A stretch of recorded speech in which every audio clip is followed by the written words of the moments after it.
Ang kota naman pinag-uusapan doon ay hindi naman aresto. Okay? So, ano yung nandun sa Quadcom, hindi aresto yun. Okay? So, hindi ganun yun.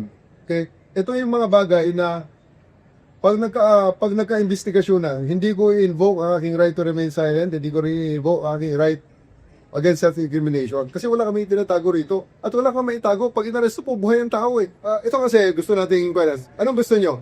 Pag pumunta kayo sa pulis, hindi mga aresto o mga aresto? Kasi ang tao tandaan natin. Bakit?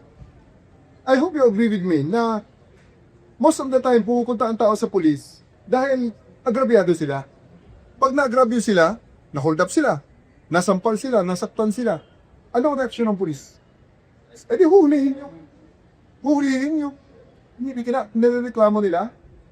Yun talaga ang trabaho ng pulis eh. Hulihin ang kriminal na inireklamo ng ating mga kababayan. Yun talaga, wala nang iba. So, dapat gawin nila. Kasi marami rito, undeniable na ba yan? Anong ginawa sa'yo?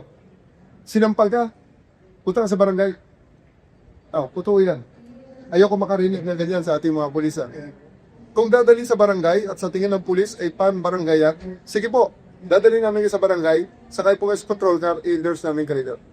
Kung yun ay barangay case. Pero most of the time, pag pumunta ang tao, ang complainant pumunta sa pulis, most of the time, there is a really need to arrest somebody. Kaya, kailangan magiging part talaga ng pulis ang aresto. Ngayon, may mga nagre-raise ng question, baka naman umubuso ang pulis. Aresto na lang ang aresto kahit walang basihan. Tandaan natin, pag sinabing aresto, buhay ang tao, hindi patay. Okay? Kasi ang patay, hindi ko talaga ini-encourage yan. It is only within the ambit of Article 11 of the Revised Penal Code, justifying circumstances, specifically self-defense, doon lang may nasasaktan, may namamatay. Pero hindi yun ang number one na trabaho ng pulis. Ang trabaho ng pulis, manghuli, buhay. Dadalhin mo sa piskal, taas ka ng kamay, mag-swear ka, eto pong ebidensya. Ano ngayon ang gagawin ng tao inaresto mo? May karapatan tayo sa abogado. Pag hindi mo kaya ng abogado, pumunta ka sa PAO, Attorney Persida Acosta. Bibigyan ka ng gobyerno ng abogado ng libre.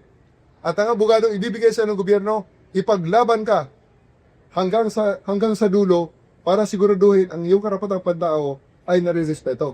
So, ibig sabihin, pwede nilang ireklamo ang mga pulis na aabuso dyan. Buhay silang magre-reklamo.